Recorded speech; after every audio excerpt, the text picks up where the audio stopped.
Doctor Shyama Prasad Mukherjee foundation के द्वारा उनके बलिदान को 60 वर्ष पूर्ण होने की स्मृति में आयोजित इस कार्यक्रम में मंच पर उपस्थित देश के मूर्धन्य राजनेता माननीय जसवंत सिंह जी, जिन्होंने देश की एकता अखंडता के लिए अनेक प्रकार के काम किए, ऐसे जनरल सिन्हा जी, अजीत डोभाल जी, इस फाउंडेशन के पदाधिकारीगण व उपस्थित सुधीजन, मंच पर भी और सभागार में भी विभिन्न विषयों के विद्वान बैठे, अनुभवी बैठे, तज्ञ लोग बैठे, और जैसी चर्चा हुई कि वो अपने अपने क्षेत्र में कर्तृत्व के भी धनी है। उन्होंने अनेक नई जानकारियां दी हैं, अपने उद्बोधन से हमको प्रेरित और प्रोत्साहित भी किया है। आखिर में माननीय जसवंत सिंह जी का उद्बोधन भी इन सब विषयों पर निश्चित रूप से हमको दिशा भी देगा और संकल्पित होने का एक कारण भी बनेगा। डॉक्टर श्यामा प्रसाद मुखर्जी के बारे में कुछ बातें कही गई है, जो कि ट्रस्ट की ओर से किसी को बोलना चाहिए, इस नाते से मुझे बोलने का आग्रह हुआ। विस्तार से जसवंत सिंह जी हमारे बीच में विषय रखें, इसमें संक्षेप में ही अपनी बातें रखूंगा। डॉक्टर मुखर्जी आजादी के पश्चात के उन राजनेताओं में हैं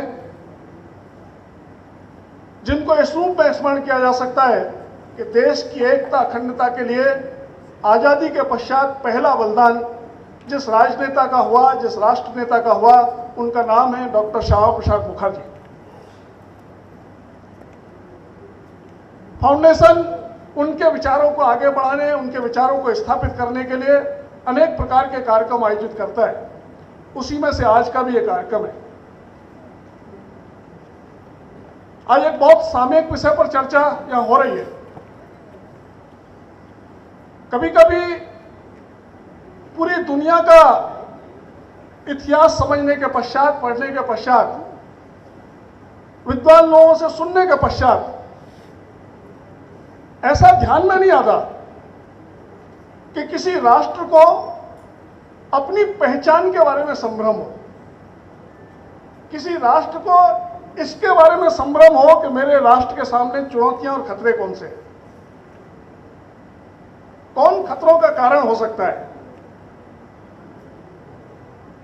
और शायद ही कोई राष्ट्र होगा जिसके नागरिकों को, जिसके नेतृत्वकर्ताओं को उस राष्ट्र का लक्ष्य क्या है इसकी स्पष्टता न हो। लेकिन कभी कभी दुख के साथ ये कहना पड़ता है कि विशेष रूप से आजादी के पश्चात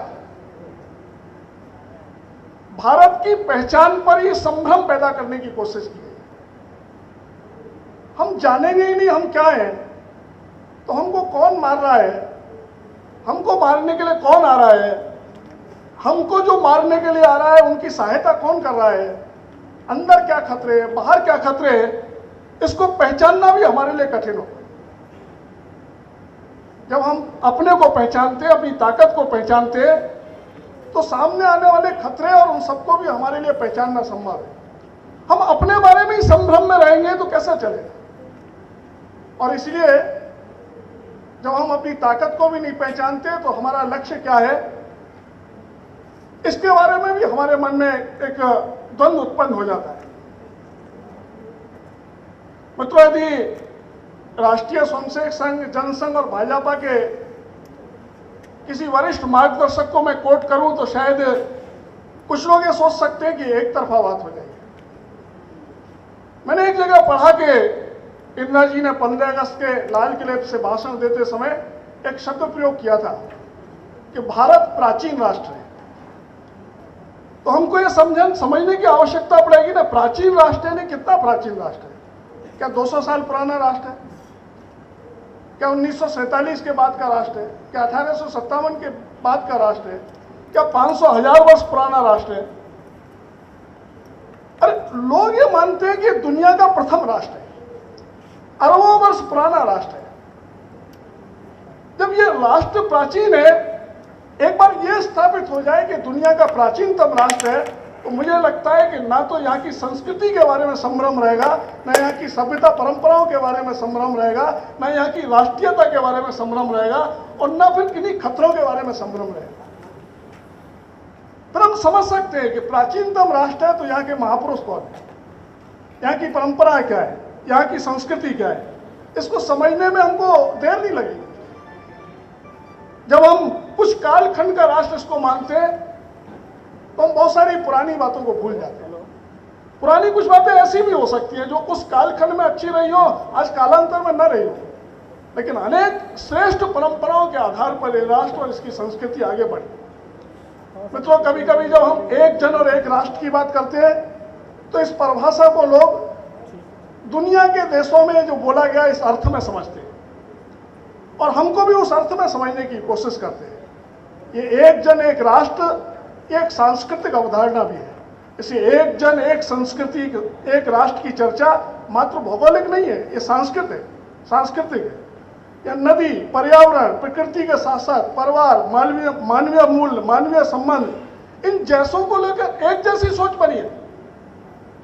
आज उत्तराखंड में आपदा आई, क्या गंगा के बारे में केरल के आदमी की सोच अलग है, उत्तराखंड के आदमी की सोच अलग है, जम्मू कश्मीर के आदमी की सोच अलग है? क्या गंगा के बारे में विभिन्न मत पंथ के लोगों की सोच अलग है? सबकी सोच एक जैसी है।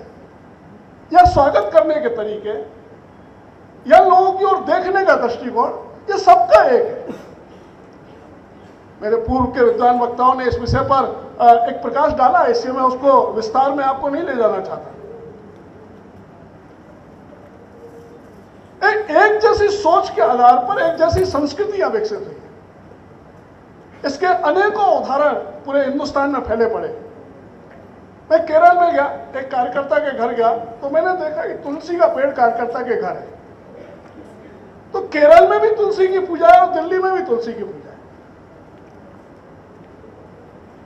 अतिथि सत्कार ये हिंदू में भी वैसा ही है, मुसलमानों में भी वैसा ही है, बाकी सब में भी वैसा ही है। ये देश में रहने वालों की एक हजारों साल से एक संस्कृति, लाखों साल से एक विकसित हुई है। इसलिए रहने वाला व्यक्ति एक जन एक संस्कृति एक राष्ट्र के आधार पर ही इस राष्ट्र की पहचान को सुरक्षित रखा जा सकता है। मित्रों, यहाँ सुरक्षा की चर्चा हुई, राष्ट्र के अस्तित्व, अस्मिता, उसकी सुरक्षा, कुल मिलाकर राष्ट्र की सुरक्षा। सुरक्षा का संबंध केवल भौगोलिक नहीं है। जनरल सिन्हा साहब ने बहुत विस्तार से हमको अनेक विषयों की चर्चा की और जानकारी दी। सीमाओं की सुरक्षा महत्वपूर्ण है, लेकिन उतना ही महत्वपूर्ण है देश के स्वाभिमान और सम्मान की सुरक्षा। देश के सम्मान को कहाँ चोट लग रही है, देश के स्वाभिमान को कहाँ चोट लग रही है, इन सबको भी देखने की आवश्यकता होगी। एक एक शीर्षक पर एक एक भाषण विद्वान लोगों का हो सकता है। मैं तो केवल कुछ शीर्षक आपके सामने दे रहा हूं। भौगोलिक सीमाओं की सुरक्षा महत्वपूर्ण है, वो सुरक्षा नहीं हुई तो काम नहीं चलेगा। शत्रु घर के आंगन तक आ जाएगा, लेकिन उसके अंदर की बहुत सारी सुरक्षा है। आंतरिक सुरक्षा का संबंध केवल नक्सल, माओवाद और इन सबसे ही नहीं है। सामाजिक सुरक्षा, आज एक आश्चर्य होता है, अपने अपने निहित स्वार्थों के कारण पूरे देश को जाति, वर्ग, मत, पंथ, प्रांत में बांटने का प्रयास हो रहा है। अभी चर्चा हुई, डोभाल जी ने भी उसकी चर्चा की। यहां जोड़ने वाले लोग कम दिखते हैं, तोड़ने वाले लोग ज्यादा दिखते हैं। यदि तोड़ने वाले लोग ज्यादा रहेंगे तो राष्ट्र कैसे सुरक्षित रहेगा, इसकी संस्कृति, सभ्यता, परंपरा और जन कैसे सुरक्षित रहेंगे? कहीं ना कहीं हमको जोड़ने वाली प्रवृत्ति, इसको आगे बढ़ाने की आवश्यकता हो। आज भेद बढ़ाने के प्रयास हो रहे हैं, घटाने के नहीं हो रहे। परिवार की सुरक्षा, आम जन की सुरक्षा, माता बहनों की सुरक्षा, आर्थिक सुरक्षा, खेती और किसान की सुरक्षा, बाजार की सुरक्षा, शिक्षा की सुरक्षा, संस्कृति की सुरक्षा, इतिहास की सुरक्षा। एक नया खतरा उत्पन्न हुआ है, विशेषकर जो युवा वर्ग, जो नेट से भी है, साइबर सुरक्षा। आज जो कुछ हम मोबाइल पर बोल रहे हैं, जो कुछ हम ईमेल पर भेज रहे हैं, वो यहाँ नहीं, वो दुनिया के कई देशों में वो सब उनके पास है। आप चाहे परिवार की बात कर रहे हैं, व्यक्तिगत बात कर रहे हैं, चाहे कोई रणनीति की बात कर रहे हैं, वो सभी डेटा उनके पास है। साइबर सुरक्षा, नेट का एक बड़ा सदुपयोग है, लेकिन साइबर सुरक्षा एक महत्वपूर्ण खतरा उत्पन्न हो गया। मित्रों, इन सब बातों की चर्चा बहुत अधिक भी की जा सकती है। मैंने कहा कि इसमें एक एक शीर्षक ऐसा है जिस पर एक एक सेमिनार हो सकती है, इसलिए मैं उनकी अधिक चर्चा व्यापकता के आधार पर आप सबसे विस्तार से नहीं कर रहा। हमको कहीं ना कहीं तय करना पड़ेगा कि आखिर इस राष्ट्र का लक्ष्य क्या है, इस राष्ट्र में रहने वाले जो जन हैं उनका लक्ष्य क्या है। क्या इस राष्ट्र को हम सराय बनने दें? क्या इस राष्ट्र को विश्राम स्थल बनने दें? क्या इस राष्ट्र को धर्मशाला बनने दें?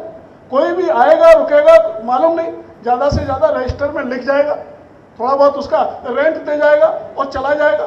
वो धर्मशाला में क्या करता है क्या नहीं करता, सराय में क्या करता है क्या नहीं करता, इससे लेना देना नहीं। तब तो कोई भी आएगा, कोई भी घुसेगा, कोई भी कुछ भी करेगा, और यही हो भी रहा है। जितनी आतंकवाद की घटनाएं होती हैं आप देखते हैं वो यहीं आकर रुकते हैं। कोई एकदम कोई पाकिस्तान से आकर यहाँ अटैक नहीं कर देते, यहाँ महीनों रुकते हैं, रेकी करते हैं, कहीं ना कहीं अनेक अपने मिलने जुलने परिवारों में रुकते हैं। तो इन सब विषयों की भी चर्चा चिंता जिन जिन को भी करने की आवश्यकता है उनको करने की आवश्यकता अवश्य है। मित्रों, मैं तो आप सबसे यही कहूंगा कि हम सभी का दायित्व है, एक सूत्र हम अपने मन में पकड़ कर रखें कि हमको राष्ट्र की रक्षा के लिए संकल्पित होना है। राष्ट्र हमारे लिए प्रथम है। राष्ट्र जब प्रथम आता है तो जाति वर्ग मजहब ये सब चीजें थोड़ा पीछे छूट जाती है। और मैं यहाँ ये भी उल्लेखित करना आवश्यक समझता हूँ, जब कभी कभी हम अपने राष्ट्र की सुरक्षा रक्षा की बात करते हैं तो कुछ लोग इसमें भी समुचितता देखते हैं। वो कहते हैं आप दुनिया और मानवता की सुरक्षा की बात करिए ना, आप केवल राष्ट्र की सुरक्षा की बात क्यों कर रहे हैं? हम जानबूझकर इस राष्ट्र की सुरक्षा की बात करते हैं क्योंकि ये प्राचीनतम राष्ट्र है और इस राष्ट्र पर ऐसा लगता है कि ईश्वर ने एक दायित्व डाला है कि आपको दुनिया की सुरक्षा करनी है, और जिनको दुनिया की सुरक्षा करनी है, जिनके पास बाकी सबकी सुरक्षा का दायित्व है, उनको स्वयं सुरक्षित रहना, सशक्त रहना, समर्थ रहना यह आवश्यक है। कारण है उसका, क्योंकि हमने यहाँ की संस्कृति में ये हमने बोला है, सर्वे भवन्तु सुखिनः सर्वे सन्तु निरामया, सभी सुखी हो सभी निरोग। विभिन्न मत पंथों में अलग अलग ढंग से बोला गया होगा, लेकिन प्राचीन काल से घुट्टी में अपनाया जा रहा है। आप में से कई लोग गांवों में रहने वाले होंगे जिनका बचपन गांव में बीता होगा। गांवों में कोई कथा कीर्तन होता है, विद्वान नारे लगवाते, धर्म की जय हो, अधर्म का नाश हो। आखिर के दो शब्द बहुत महत्वपूर्ण है मित्रों, प्राणियों में सद्भाव हो, विश्व का कल्याण। मेरे देश की अनपढ़ बूढ़ी माँ भी घुट्टी में बच्चों को पिलाती है प्राणियों में सद्भाव की बात और विश्व के कल्याण की बात। जिस देश में से विश्व के कल्याण की बात निकलती है, जिस देश में से प्राणियों में सद्भाव की बात निकलती है, जिस देश में से प्रकृति और पर्यावरण की सुरक्षा की बात निकलती है, उस राष्ट्र को सुरक्षित रहना आवश्यक है। क्योंकि वो राष्ट्र सुरक्षित रहेगा तो दुनिया को सुरक्षित रखने और दुनिया को संरक्षित रखने का संदेश अपने यहां से प्रसारित कर सकता है। दुनिया इसको बाजार बनाना चाहती है, हमारी इच्छा है दुनिया बाजार न बने, दुनिया को हम बाजार संस्कृति से निकालकर मानवीय मूल्यों की तरफ बढ़ा सके। ये एक बड़ा दायित्व भारत को निर्वाह करना है, भारत की जनता को निर्वाह करना है, भारत की संस्कृति को निर्वाह करना है। और इसलिए राजनीतिक नहीं, राष्ट्रीय नजरिए से इन सब चीजों को यदि देश में देखना शुरू किया तो मुझे विश्वास है डॉक्टर श्यामा प्रसाद मुखर्जी का बलिदान निश्चित रूप से सार्थक होगा। और उन्होंने जो विचार दिए हैं उन विचारों की तरफ हम आप जैसे लोग जो उनके विचारों को आगे बढ़ाने के काम में लगे, इस देश को उस दिशा में चलाने में निश्चित रूप से सफल होंगे। संग में एक गीत मैंने सुना है, राष्ट्रभक्ति ले हृदय में हो खड़ा यदि देश सारा। पूरा देश यदि राष्ट्रभक्ति की भावना लेकर खड़ा हो जाए, संकटों पर मात कर यह राष्ट्र विजयी हो हमारा। एकमात्र सूत्र है राष्ट्र की रक्षा का, वो सूत्र है राष्ट्रभक्ति। और ये राष्ट्र रक्षित होगा तो मुझे विश्वास है दुनिया रक्षित और संरक्षित होगी।